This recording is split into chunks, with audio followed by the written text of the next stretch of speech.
Will it be the last dance for Rafael Nadal at Roland Garros, the 14-time French Open winner, the big attraction at Paris 2024 in tennis? Some wonder, should tennis be an Olympic sport?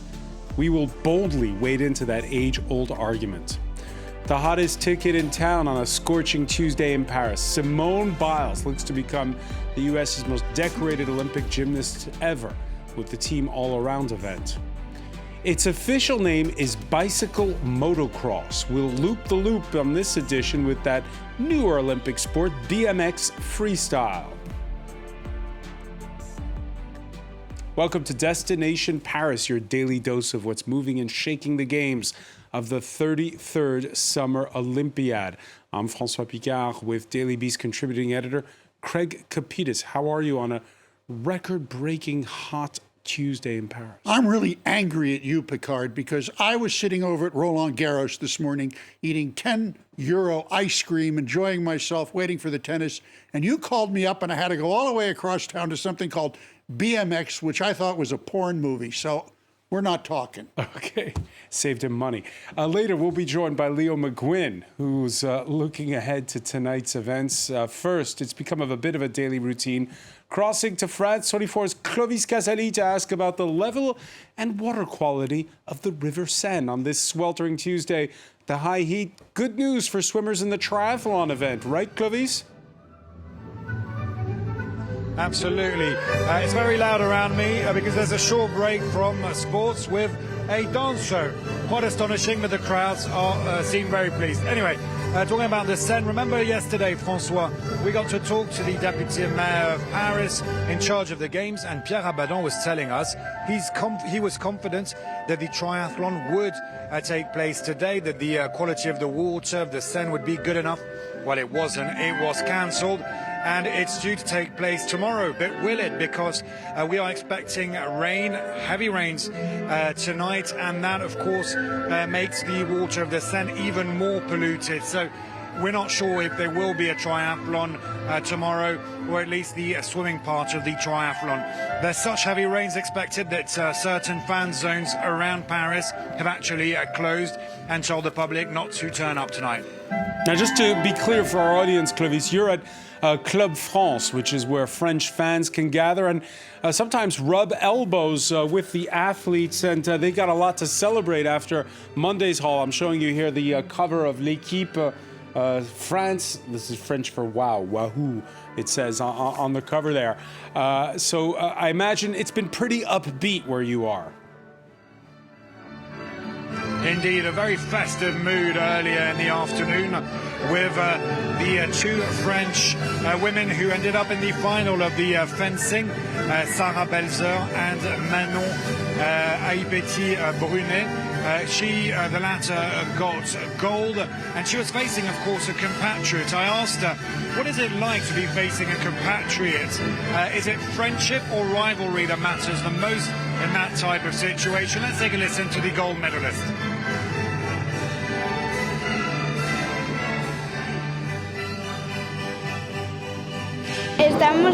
We're really proud, even though he lost. We loved it. Are you leaving sad or proud? All right, that was the wrong soundbite, but you did speak with her. She was telling you how she seemed elated when you spoke with her. Indeed, and I spoke to her compatriot, the woman who only won silver, Sarah Belzer, and asked her, what did you do on the night of that final? And she said she went back to the Olympic Village, the Athletes' Village. Clovis, we can play that soundbite now. Let's take a listen. It's idyllic to get to the final and get gold for France and 2 medals as well. We could have ended up in 3rd place, and that would have been a lot less fun because one of us wouldn't have gotten a medal, or even for the quarterfinals. So we were lucky to find ourselves together. Afterwards, we both knew we deserved the gold. I got it, but she could have got it too. It's hard for me to believe that I'm an Olympic champion. I'm very proud to be the first Olympic medalist in my sport and the first Olympic champion. I slept with my medal, so I look at it, I savor it, but it's hard to believe that it's mine. And I got to speak also with the other finalist, Sarah Belzer, who only got silver. And we asked her, what did you do on the night of the final? And she replied, I went to the cafeteria of the athletes' village. It was around 2 in the morning. I had some food with fellow athletes. And I asked her, was it any good? And that was clearly a reference to Team GB and some athletes complaining about the food. Team GB, the British athletes, actually getting their own cook, complaining about the food at the athletes' village. And she said the food was delightful. It was very good. The Team GB just didn't choose the right food stalls. What exactly is wrong with French food, Clovis? Well, a lot of, some athletes have been complaining about the fact that there weren't enough eggs, but also that the meat wasn't cooked enough. You know, Francois, here in France, the French people, not everyone, but some, many actually, like the meat kind of rare, and of course the Brits don't, so that's possibly one of the reasons. But the caterer in charge of the food at the athletes' village has promised to improve the quality of the meals. Of course, it's important for any athlete competing to get the right breakfast before heading off to compete. All right, never send food back to the kitchen. Clovis Caselli, many thanks for that live update from Club France, where some Offenbach-like operettas are playing behind you, much to the delight of the crowd. The Spanish flag's out in force as we speak at Roland Garros, the venue for the French Open, hosting this time Olympic tennis. 14-time winner Rafael Nadal lost Monday to world number 1 Novak Djokovic for what could be his last singles match at Roland. Fans of La Roja still upbeat ahead of his pairing with Wimbledon champion Carlos Alcaraz in doubles. We're really proud, even though he lost. We loved it. Are you leaving sad or proud? Proud. Proud to have come to see him and to be here. And Nadal is the king. Win or lose, for us it's great. Long live Spain. Second set was amazing just to see him fight. Like, he never gave up at any point in the match, and I think, second set was like he still has it in him. And I think it was great to see for doubles, because him and Carlos are going to fight. Him and Carlos are going to fight. Craig Capitas, you were over at the French Open earlier. Is it the same as going to the French Open, the atmosphere, or is it... No, completely different. It first of all, it's packed, absolutely jam-packed. And one of the great things about Roland Garros is you can go there for a ticket to a morning match and hang out at Roland Garros all day and buy 45 euro T-shirts and your €10 ice cream without sprinkles. It's a giant, giant moneymaker over there. You're still sore about the price of ice cream, I Well, 10 euros and no sprinkles. I mean, come on, Picard. And all about Rafael Nadal, is he... Today, that's all they were talking about. Everyone wanted to know when they were going to play, what court they were going to play. It's a madhouse over there. And again, it's what the Olympics are all about. But tonight, Nadal's going to have more fans than he's ever had before in his life behind him. And Craig, that brings us to the topic. 1988, tennis reintroduced as an Olympic sport. Arguably, it's like football, one of those sports that doesn't need the Olympics to exist. No, look, tennis was at the original games in 1896. And then it got kicked out because there was an argument over who was an amateur. The interesting thing about football, soccer, was it was in the original Olympics long before there was a World Cup. The same thing with golf, before there was a golf federation, and then they kicked that out. I think the proverbial bottom line to that, Francois, is that if you're a star, if you're a participant in one of these sports, an Olympic gold medal is a secondary consideration. There's other things that they would rather win, one of the championships. Right, so Carlos Alcaraz, Wimbledon champion. Yeah. What's more important, Wimbledon champion or Olympic champion? Or with golf, what's more important, Olympic champion or winning the Masters, World Cup? But you see, what's the answer?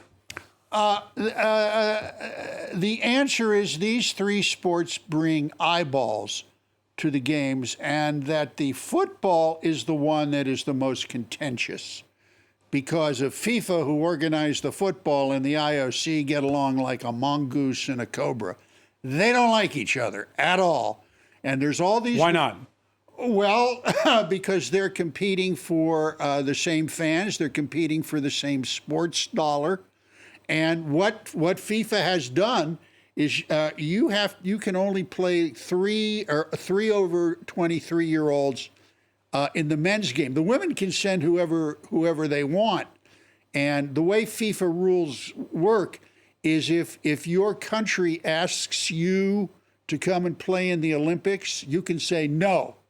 But if your country comes and asks you, or your club comes and asks you to play in the World Cup, the FIFA regulations are that you have to go. So they don't get on, and FIFA also has a seat on the IOC So board. should soccer, football be in the Olympics? Absolutely. And you know why? Because in about 30 minutes, there's going to be a game between the United States and Guinea, okay? And this game is going to be packed. And it is going to give the Guinea football team the largest stage it's ever been on. America, who only gets to play other teams, in North America, is going to be playing an African country. It's terrific. It's very Olympic. But if you're a purist, the greatest of the sports stars aren't there. Thank you, FIFA. All right. That brings us to our Now Playing segment, where we feature sports that don't get a whole lot of exposure outside of Olympiads. One of those newbie sports played at Paris's Place de la Concorde, alongside you can't tell by looking at the venue here, but you are basically in the dead center. There you see it, the obelisk of the Place de la Concorde. For those who know the French capital, it's down at the bottom of the Champs-Élysées, and it's being played there alongside the likes of skateboarding and breakdancing. BMX biking, introduced in Tokyo. France's contender Anthony Jean-Jean remembers well Tokyo. He fell and finished 7th. He's qualified for the next round today. It's a France 24 report read by Eliza Herbert. In the air, Anthony Jean-Jean flies, carving impressive figures above the park, and the 26-year-old BMX freestyle specialist is growing wings. This year, he added 2 major victories to his name, in his hometown of Montpellier in France and in Japan, a country that brings back painful memories. 3 years ago, at his first Olympic Games in Tokyo, he finished 7th after a fall. I'm going with less pressure than for Tokyo because I really know what it's like. I know it's a competition where the expectations are huge. Now I've got the weapons to prepare myself and arrive as ready as possible in Paris. So that's what I'm going to do. Of course, I've got to make up for Tokyo. The French rider has become one of the world's leading BMX freestylers over the last 2 years. In addition to his French championship titles, Jean-Jean has finished on the podium in every world and European competition. For the day in Paris, his coach has a clear objective. We can't afford not to go for gold. We can't settle for anything less. We have to set our sights very high, and whatever happens, we know we can achieve it.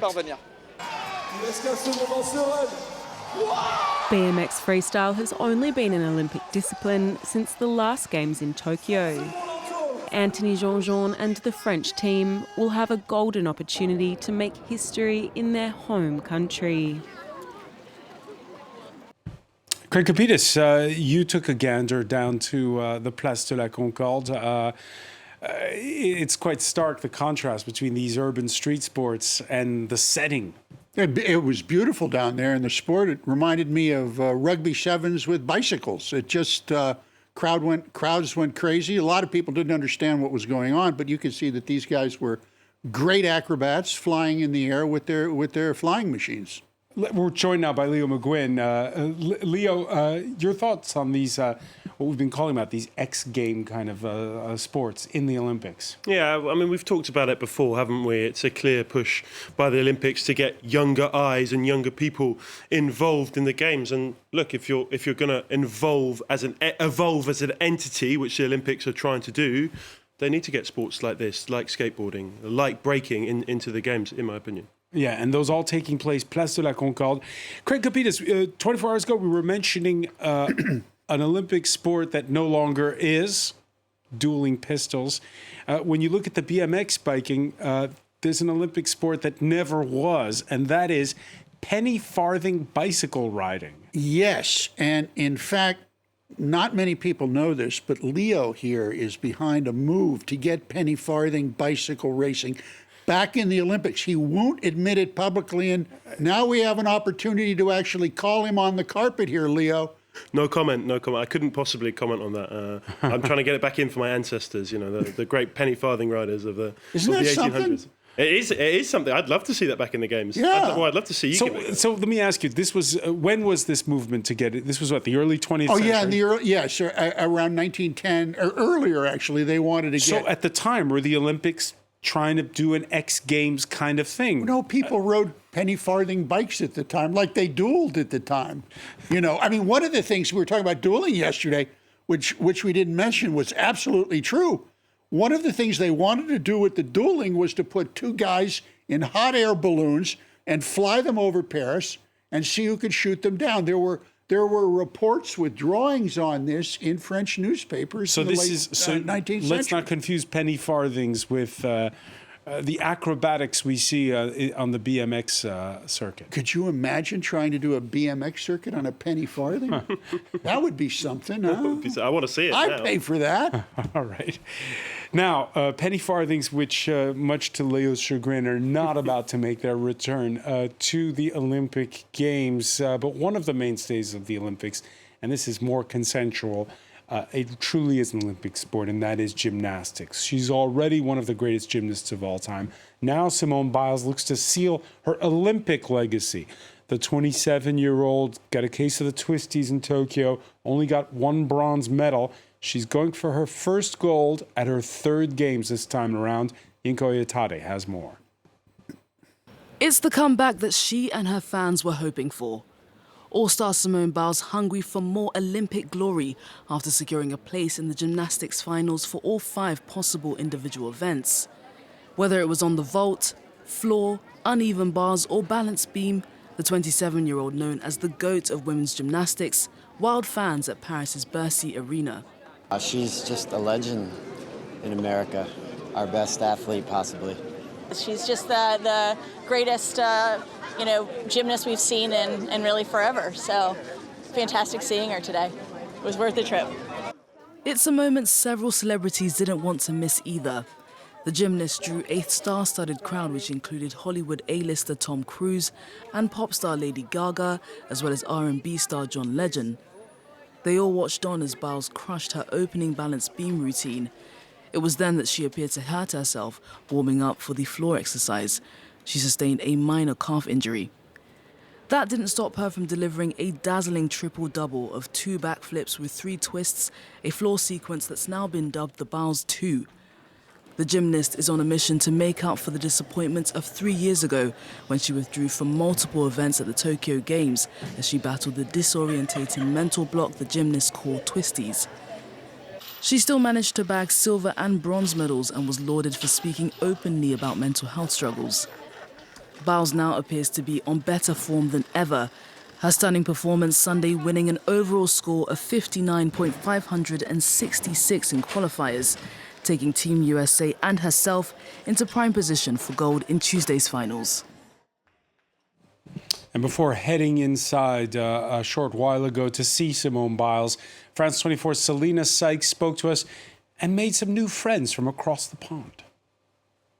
Well, as you can imagine, so much excitement here outside of Bercy Arena, and a lot of Americans all here to see one name. That is, of course, Simone Biles, the 4-time Olympic gold medalist. They're looking, as you said, to build on her gymnastics legacy here in Paris. She had a spectacular comeback a few days ago after obviously suffering from the twisties 3 years ago in Tokyo and pulling out of the vast majority of her events. And she's back with a dazzling performance on Sunday, it has to be said, in those qualifiers, especially impressing on the vault and in her floor routine. But enough from me, Francois, because I've got 2 of her biggest fans here with me, who are here especially to see Simone Biles this evening in the women's team final. Hi guys, Julie and Rachel here from the States. Just how excited are you guys here to see Simone Biles here this evening? Yeah, we are super excited. We're very excited to be here in Paris and to see her live. It's amazing. And just tell me, because I've spoken to a few people who've had quite a lot of nerves this evening ahead of this. Obviously, this is a big moment for her. Are you guys feeling nervous? Yes, I think so. After what happened at the last Olympics for her, I think personally I just want to see her do well. And as the girls have called it their redemption tour, I kind of want to see that for them, and I want to see that come to fruition. She's worked really hard. Yeah. Now, you said earlier you were a bit of a gymnast yourself in your younger years. Just tell me what's the kind of preparation like beforehand or before this big event, and how will they be exactly feeling right now? There's a lot of mental prep that comes into it, which obviously the physical endurance and the physical practicing, but the mental training is really key and is super important. And I think they've been highlighting that ever since the last Olympics, where we've seen how much that mental capacity really plays in. So I'm really excited that Simone has taken charge of that and has really put her mental health first in that. And so that's a really key component. How are we feeling? Do we think that the Team USA can get gold? They are the big favourites going into this. Absolutely. Absolutely. We're going to do it. We're going to do it. Well, there you had it. I'll let you guys get into the shape because it's very hot here in Paris today. As you see, lots of Americans here in Paris, Francois, are cheering on Simone Biles. Selena Sykes reporting, and we'll tell you how it all went in some 90 minutes time. With Leo McGuinn, you'll be having our big extravaganza as we're doing every night during these games. Leo, let's talk about some of the events that have happened today. Let's begin with the agony of defeat for Clarisse Agbenienou. She was the one that the crowd wanted to win judo gold, coming back after giving birth after the Tokyo Games. Struggled in the early rounds, crushed her quarters, lost in the semis. Yeah, she's gone on to win bronze now, and she has claimed a medal in the end, but it's been a really disappointing games for her. She doesn't look the same athlete as before, maybe. This was really the banker for France. There's been so many surprise good performances for them, but there was so much pressure on Clarisse. I'm not sure if that got to her, if that's being a bit harsh, but you could see the emotion after she won that bronze. She still seems so disappointed that she didn't even get a chance for gold in the end. Just to put it into context, she was, of course, the defending champion from Tokyo. She's then gone away and had a child, but she's also 6-time world champion, 5-time European champion. It's kind of unthinkable that she wouldn't at least get a shot for gold today. But as you say, in the early rounds, she didn't look the same as she was in Tokyo. And yeah, she's had to settle for bronze. So that's a great disappointing for France. That really angers me. Really does. The woman is terrific. She won a bronze medal. Great. Celebrate it. Celebrate it. She didn't win the gold? Sorry.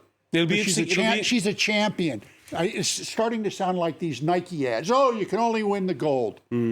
I think she's heroic. Yeah, I'm not sure she will be celebrated, unfortunately. I mean, bronze, as you say, is an incredible achievement. Already an Olympic champion.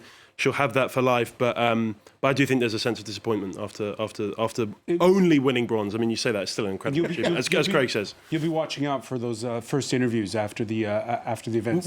We saw her briefly speak just before I came down, and she was really emotional.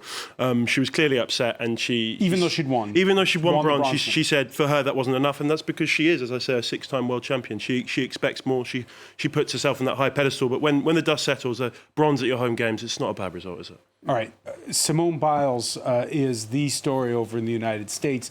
Earlier, Clovis Casali told us how where he is at Club France, there's only one name on everyone's lips, and that's Léon Marchand, the 22-year-old swimmer. He's already got his first gold in the individual medley. And this morning's heats for the 200-meter breaststroke and fly, it just seemed like a day at the office for him. It was like nothing. I think the best thing that could have happened is that he won gold so comfortably in the 400 metres, because there is a little bit of pressure taken off his shoulders now. Of course, there's still a huge amount of pressure at your home games, but that was his strongest event. That was, of course, no one's guaranteed a gold, but we saw the distance between him and his competitors for him to secure that gold. He's got a gold in the bag now, and as you said, it seemed like another day at the office for Léon Marchand, and it's going to take a strong performance to stop him. He wasn't number one in the heats, but he swam within himself, and he looks very comfortable, and he will be favourite to win both of those, in my opinion. Both of those, he's got stiff competition, particularly in the 200-meter breast. Yeah, the 200-meter breast. In the 200-meter butterfly, I would say favourite. 200-meter breast, less straightforward. He's never even won a World Championship gold medal in that discipline. But, you know, look, we've seen how good he is, and he's not going to be disappointed if he only comes away with 2 gold medals, is he? All right, what else is on the menu for you later? We're going to be talking to a basketball expert. She's coming in to talk about the start of the 3x3, which starts tonight. So that's really exciting. The street basketball happening where Craig was. Exactly. So that goes in with that theme of the skateboarding and the BMX. So that'll be the ultimate pickup game. The ultimate pickup game. Concord. Half court, just like in New York. Doesn't get cooler than that. Craig Kapitas, many thanks. Thank you, Leo McGuinn. Thanks to our teams out in the field who are following it all for you. That's it for this edition of Destination Paris.